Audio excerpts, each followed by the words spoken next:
Hello everyone, welcome to our YouTube channel. Dear students, आज हम एक न्यू टॉपिक के बारे में पढ़ेंगे जिसका नाम है सॉलिड वेस्ट मैनेजमेंट। और ये टॉपिक काफ़ी इंपॉर्टेंट है और इनसे बहुत बार क्वेश्चंस आए हुए हैं। खास करके जिनका भी बैकग्राउंड साइंस है या कॉमर्स है उनके लिए स्पेशली ये बहुत इंपॉर्टेंट है। तो चलिए स्टार्ट करते हैं आज का हमारा टॉपिक सॉलिड वेस्ट मैनेजमेंट।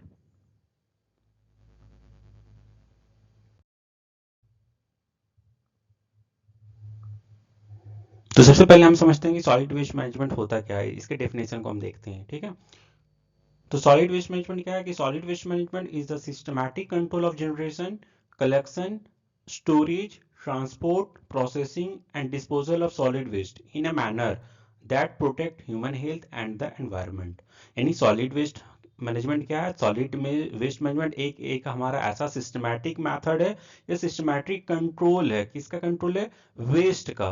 जिसमें हम वेस्ट का क्या करते हैं, जनरेशन कहाँ पे होता है वेस्ट का, उसको कहाँ से हम कलेक्ट करेंगे, यानी उसका कलेक्शन कैसे करना है, उसका स्टोरेज कैसे करना है, और उसका ट्रांसपोर्टेशन कैसे करना है, फिर उसका प्रोसेसिंग कैसे करना है, एंड फिर उसका डिस्पोजल कैसे करना है। तो ये सारे सिस्टमैटिक मैनर में हम इसको देखते हैं, किसका? सॉलिड वेस्ट का।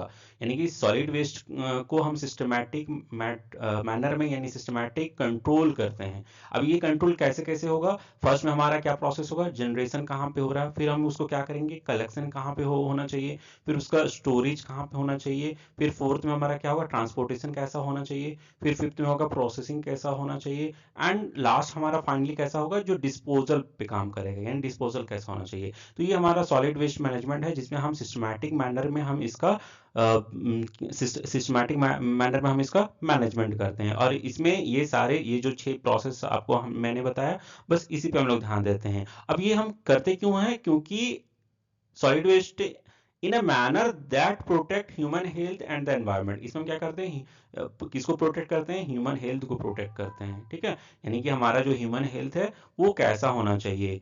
तो इसमें क्या है, ह्यूमन हेल्थ और एनवायरनमेंट हमारा कैसा होगा, इसलिए हम सॉलिड वेस्ट का मैनेजमेंट करते हैं, ठीक है। फिर हम देखते हैं हमारा जो अगला पॉइंट है कि solid waste refers to any discarded solid material from household, industries, commercial areas, institutions and agriculture that are no longer useful। अब हम समझते हैं कि सॉलिड वेस्ट होता क्या है। ये तो हमने समझा कि सॉलिड वेस्ट मैनेजमेंट क्या है। अब हम देखते हैं कि सॉलिड वेस्ट क्या होता है। तो सॉलिड वेस्ट क्या है कि एनी डिस्कार्डेड सॉलिड मटेरियल, यानी कोई भी ऐसा डिस्कार्डेड सॉलिड मटेरियल होना चाहिए, है ना। यानी कि कोई भी ऐसा ठोस वस्तु जिसे हम डिस्कार्ड कर दें, डिस्कार्ड मतलब हम उसके फेंक दिए या हटा दिए या अपने काम में उसको नहीं ला रहे हैं, ठीक है। अब वो क्या होगा, कहाँ से निकलेगा? या तो कोई हाउस होल्ड जगह से होगा, या फिर कोई इंडस्ट्रीज से होगा, या फिर वो डिस्कार्डेड मटेरियल कहाँ होना हो सकता है, कॉमर्शियल एरियाज का हो सकता है, या फिर किसी इंस्टीट्यूशन का हो सकता है, या फिर किसी एग्रीकल्चर से रिलेटेड हो सकता है, जो कि अब हमारे वो काम में नहीं है, यानी कि they are no longer useful. For example food scrap हो गया, पेपर हो गया, ठीक है।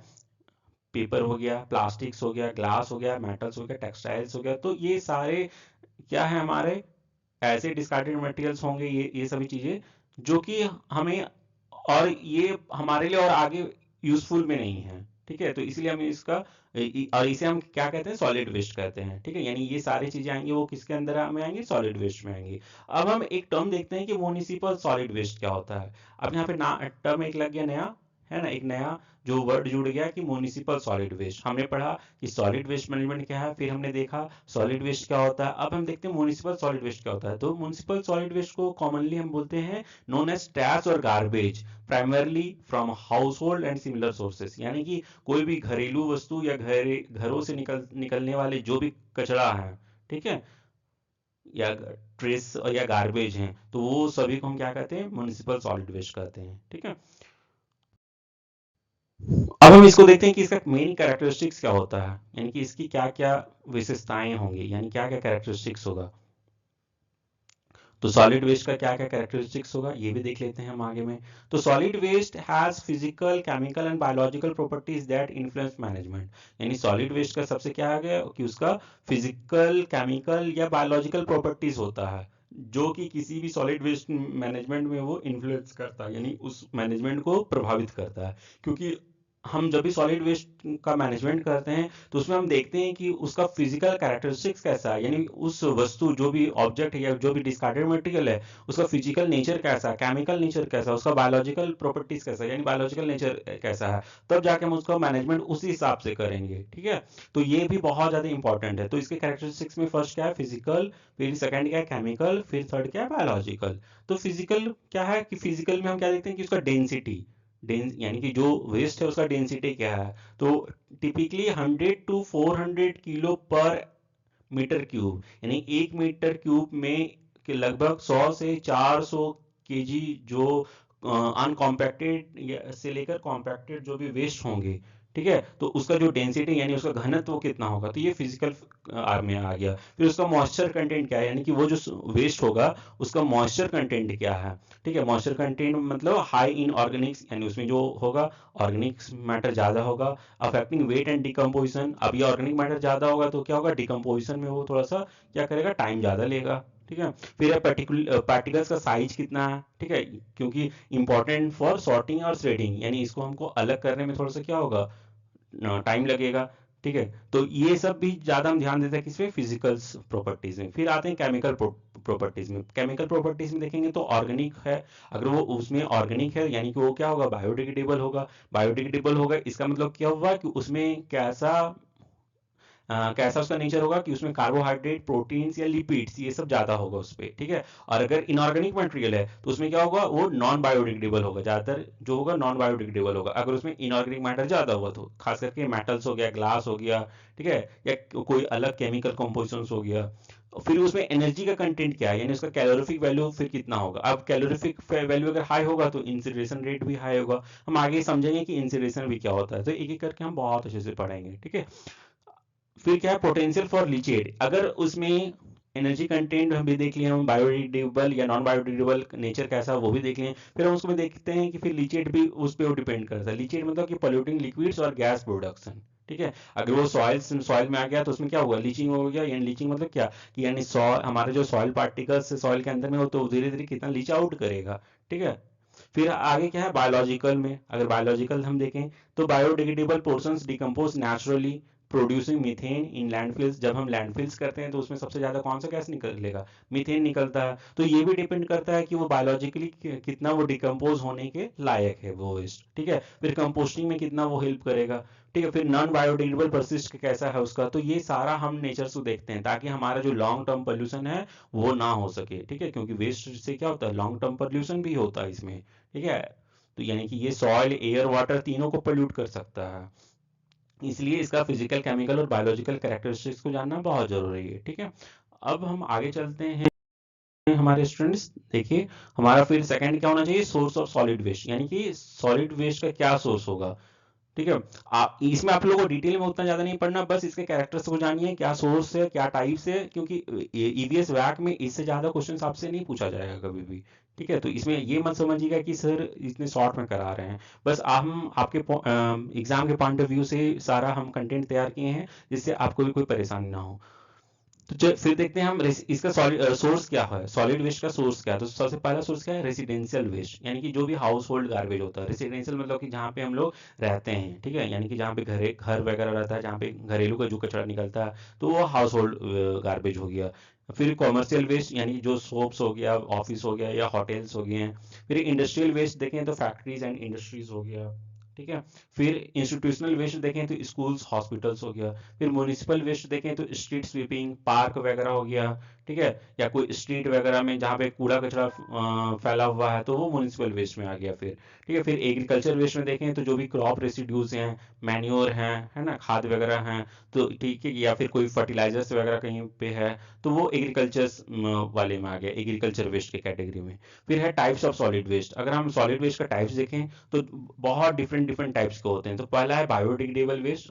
बायोडिग्रेडेबल वेस्ट यानी कि फूड वेस्ट, पेपर, लीव्स, ये जितने हैं सारे बायोडिग्रेडेबल वेस्ट है। बायोडिग्रेडेबल वेस्ट मतलब ऐसा वेस्ट जिसको हम आसानी से डिकम्पोज कर सकते हैं या वो आसानी से डिग्रेडेड हो सकता है और जो बहुत कम समय लेता है। और नॉन बायोडिग्रेडेबल वेस्ट वैसे वेस्ट को हम कहते हैं जो कि बायोडिग्रेडेबल नहीं है, यानी कि वो डिग्रेडेड नहीं हो सकता या जिसका डिकम्पोजिशन नहीं हो सकता, और अगर होगा भी तो बहुत ज़्यादा लॉन्ग टाइम लेगा। ठीक है, इसीलिए हम उसे नॉन बायोडिग्रेडेबल कहते हैं, यानी कि जैसे प्लास्टिक्स हो गया, मेटल्स हो गया, ग्लास हो गया, तो ये कैसा है, नॉन बायोडिग्रेडेबल वेस्ट है। फिर आता है हजार्डस वेस्ट। अब हजार्डस वेस्ट मतलब क्या, कि जो बहुत ज़्यादा खतरनाक होगा, यानी कि जिसमें वैसा वेस्ट जिसमें केमिकल्स होगा, बैटरीज, पेंट्स वगैरह, ये सब क्या है, हजार्डस वेस्ट में आता है। फिर सबसे ज़्यादा क्वेश्चंस आपको इससे पूछा जाता है, बायोमेडिकल वेस्ट से। ठीक है, तो बायोमेडिकल वेस्ट क्या है, ये भी बहुत ज़्यादा क्या है, टॉक्सिक होता है। Biomedical waste is toxic and hazardous.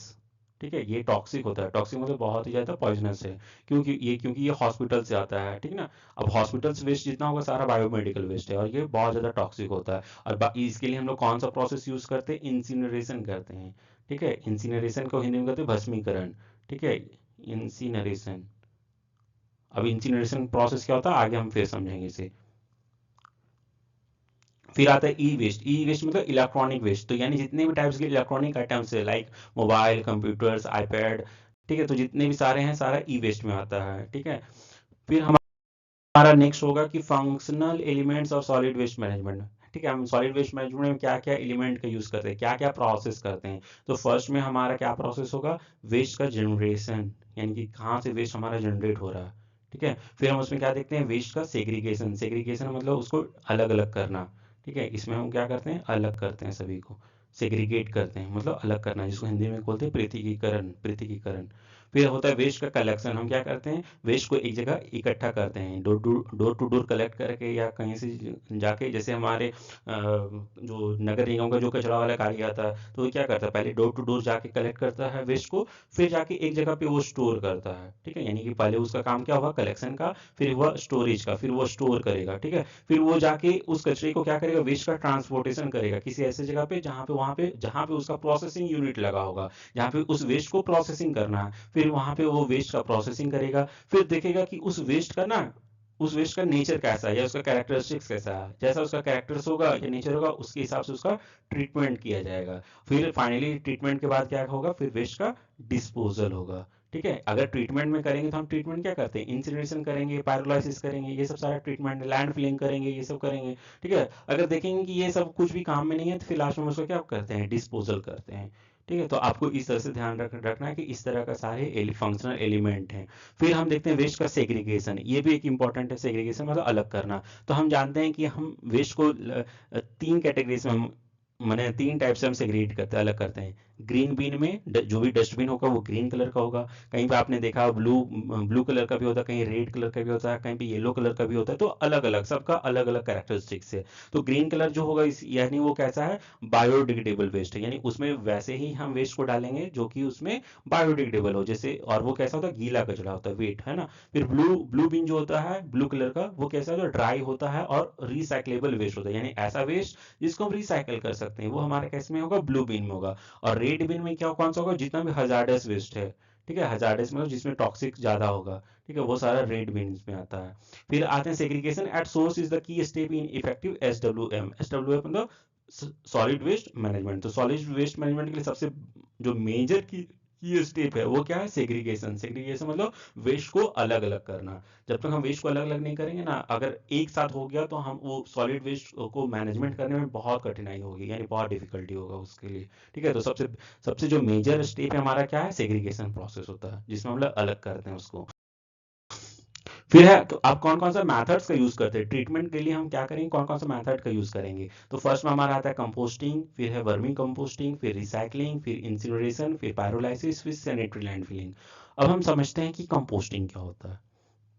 तो कंपोस्टिंग क्या है, कि biological decomposition of organic waste. माने कि इसमें हम क्या करते हैं, जो भी ऑर्गेनिक वेस्ट है, जितना भी ऑर्गेनिक वेस्ट है, यानी कि जो भी बायोडिग्रेडेबल वेस्ट है, उसको हम बायोलॉजिकली डिकम्पोजिशन करवाते हैं इसमें। अब बायोलॉजिकल डिकम्पोजिशन कैसे कर सकते हैं, हम कंपोस्ट बना के। ठीक है, यानी कि जो जो एक गड्ढा वगैरह हम लोग कर दिए, फिर उसमें उस वेस्ट को डाल दिए, फिर ऊपर से उसमें क्या हुआ, खाद वगैरह दे दिए, ताकि उसमें क्या हो, कुछ दिन के बाद वो धीरे धीरे धीरे कंपोस्ट होने लगे, और कंपोस्ट होगा तो हमारा क्या होगा, ऑर्गेनिक फार्मिंग में हम उसका यूज कर सकते हैं एज ए ग्रीन मैन्योर। ठीक है, फिर वर्मी कंपोस्टिंग क्या है, कि ये कंपोस्टिंग का ही पार्ट है, बट इसमें वर्मी कंपोस्टिंग में क्या करते हैं हम, इसमें अर्थवॉर्म का यूज करते हैं बस। इसमें मेनली क्या होता है, अर्थवॉर्म का यूज किया जाता है, यानी अर्थवॉर्म के थ्रू हम क्या करते हैं, इसमें इसका डिकम्पोजिशन करवाते हैं, यानी इसमें कंपोस्टिंग का एक पार्ट है, बट इसमें क्या करते हैं हम लोग, अर्थवॉर्म का यूज करते हैं, यानी केचुआ वगैरह हो गया, वो सब हम लोग यूज करते हैं। अब केचुआ यानी अर्थवॉर्म वो क्या करेगा, उसको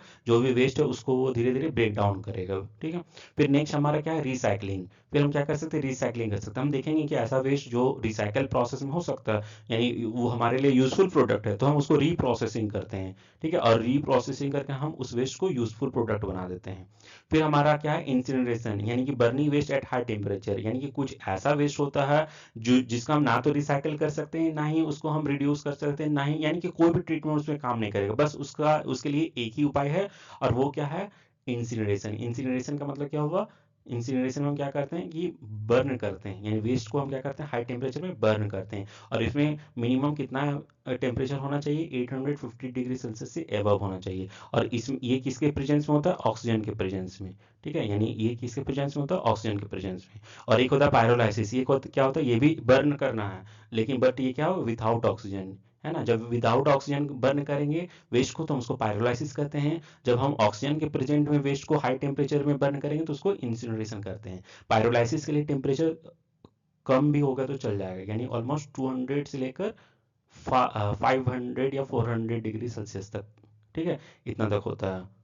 बट जो इंसिनरेशन होता है उसके लिए मिनिमम 850 डिग्री सेल्सियस होना चाहिए। अब इससे मैक्सिमम 1000 से 1200 तक भी जाता है, ठीक है। फिर लास्ट में हम देखते हैं सैनिटरी लैंडफिलिंग। सैनिटरी लैंडफिलिंग मतलब साइंटिफिक डंपिंग ऑफ वेस्ट, यानी कि वैसा वेस्ट जिसका हम साइंटिफिक मेथड से डंप करते हैं, ठीक है। हम उसको यहाँ वहाँ वेस्ट को डंप नहीं कर सकते हैं, हम उसमें साइंटिफिक तरीके से हम उसको मैनेजमेंट करेंगे एंड डंपिंग करेंगे एंड लैंडफिल्स में यूज लाते हैं, तो उसको हम सैनिटरी लैंडफिल्स कहते हैं। और इसमें से इस बार एक क्वेश्चन आया हुआ था एमसीक्यू में, ठीक है। तो इस तरह से आपको ध्यान रखना है, और क्वेश्चंस बहुत ही इजी पूछे जाएंगे आपसे। फिर है डिस्पोजल मेथड। अब हम लास्ट में हमारा क्या होगा, ट्रीटमेंट तो कर लिए हम लोग, ये हमारा कैसा था, ट्रीटमेंट था। अब हम डिस्पोजल करते हैं, डिस्पोजल मेथड, है ना, उसको डिस्पोज कैसे करेंगे, है ना।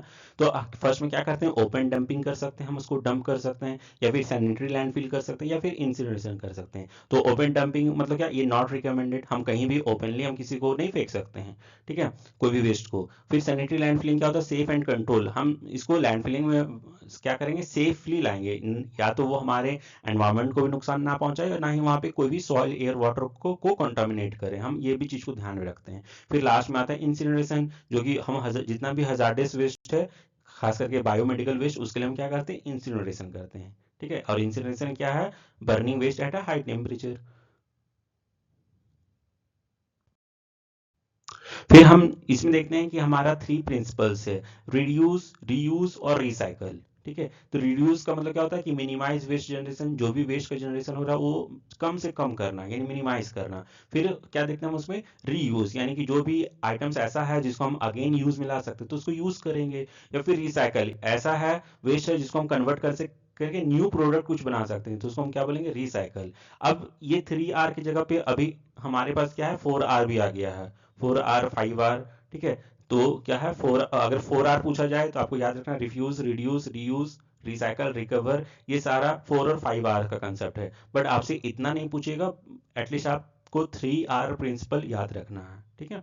फिर नेक्स्ट हमारा कि impact of poor solid waste management. अगर हम सॉलिड वेस्ट मैनेजमेंट को अच्छा से नहीं करेंगे तो उसका क्या इम्पैक्ट हो सकता है, तो हमारे एनवायरमेंट में वो इफेक्ट कर सकता है, कैसे, एयर, वाटर एंड सॉइल को पोल्यूट करेगा, जो भी वेस्ट है। डिजीज फैलने का खतरा ज़्यादा होगा, यानी स्प्रेड ऑफ डिजीजेस। फिर बैड आउडर, यानी स्पेलिंग बहुत खराब आएगा, बदबूदार होगा, और विजुअल पॉल्यूशन होगा। फिर ग्रीन हाउस गैस का इमिशंस होगा, ठीक है, जैसे हमने लैंड फिलिंग में पढ़ा था कि उसमें मीथेन होता है, ठीक है। फिर है harm to animals and humans, जो भी एनिमल्स है और ह्यूमंस के लिए भी हार्मफुल है ये। तो ओवरऑल अगर हम देखें तो इसका बहुत इंपैक्ट होता है, हमारे एनवायरनमेंट पे भी है। तो इसलिए सॉलिड वेस्ट मैनेजमेंट को बहुत अच्छे से हैंडलिंग करना और ये कंट्रोल मेथड जरूरी है। फिर हमारे इंडिया में सॉलिड वेस्ट मैनेजमेंट को लेकर क्या है, रूल्स भी बना हुआ है, जो इंडिया में 2016 में इसको मैंडेटरी किया हुआ था। मैंडेटरी सेग्रीगेशन एट सोर्स, जो भी सोर्स है वहाँ पे इसका मैंडेटरी है।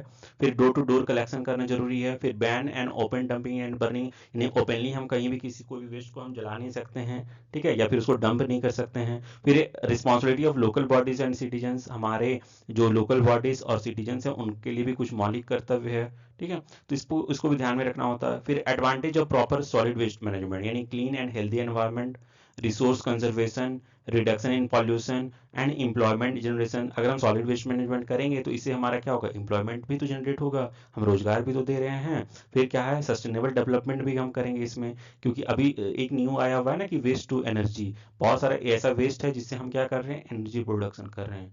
ठीक है, चाहे वो बायोमास एनर्जी हो, अलग अलग नाम से हम जान सकते हैं उसको, वेस्ट टू एनर्जी को। ठीक है, तो इस पे भी हमारे बहुत एडवांटेजेस है, और कई कंट्रीज ऐसे हैं खासकर एनवायरनमेंट को लेके बहुत ध्यान दिए हुए हैं।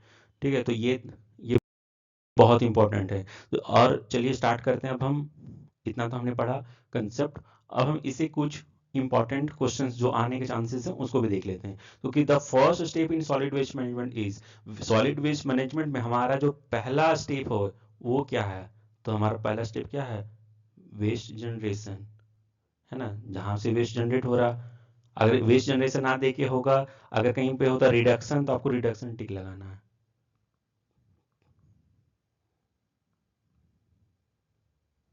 अगर कहीं पे होता रिडक्शन तो आपको रिडक्शन टिक लगाना होता, बट यहाँ पे दिया है वेस्ट जनरेशन, तो आपको वेस्ट जनरेशन होगा जहाँ से वेस्ट निकल रहा है। फिर वेस्ट जहाँ से निकलेगा फिर उसको हम क्या करेंगे, रिड्यूस करेंगे, तो बर्न ऑफ या कलेक्ट करेंगे। Burning off waste at high temperature is called, अगर हम वेस्ट को हाई टेम्परेचर में जलाते हैं, बर्न करते हैं, तो उस प्रोसेस को क्या करते हैं, तो इंसिनरेशन, भस्मीकरण। Which gas is mainly produce in landfills, landfills जब करते हैं तो उसमें मेनली कौन सा गैस प्रोड्यूस होता है, तो मीथेन। फिर नेक्स्ट क्वेश्चन हमारा कि the best solution to reduce waste is, अगर जो वेस्ट है उसका उसको कम करने का सबसे बेहतरीन या बेस्ट सॉल्यूशन क्या है, तो उसका क्या है, रिड्यूस एट सोर्स, जिस जिस जगह से, जिस स्रोत से वो निकल रहा है वहीं पे अगर हम वेस्ट को कम कर दें तो ये क्या होगा, हमारा वेस्ट जनरेशन हो जाएगा। ठीक है, यानी सॉरी रिड्यूस हो जाएगा, रिड्यूस एट सोर्स हो जाएगा। फिर incineration is mostly used for, incineration है वो मोस्टली किसके लिए यूज करते हैं हम लोग, तो इंसिनरेशन बेसिकली हम लोग किसके लिए करते हैं, बायोमेडिकल वेस्ट के लिए। क्यों, क्योंकि ये एक ऐसा वेस्ट है, हजार्डस वेस्ट है। ठीक है, या टॉक्सिक वेस्ट है। फिर sanitary landfill is, sanitary landfill क्या है, वो साइंटिफिक मेथड है, यानी scientific disposal of waste. Waste को जब हम साइंटिफिकली डिस्पोजल करते हैं तो उसको हम क्या बोलते हैं, सैनिटरी लैंडफिल्स। फिर which gases commonly use for landfills, landfills जब करते हैं तो उसमें कौन सा गैस निकलता है, तो वो हमारा क्या होगा, मीथेन होगा। ठीक है, तो ये था हमारा आज का वीडियो लेक्चर्स। अगर आप लोगों को अच्छा लगा हो तो प्लीज़ लाइक कीजिए, सब्सक्राइब कीजिए हमारे यूट्यूब चैनल को। And thank you so much, keep watching our YouTube channel. Thank you so much.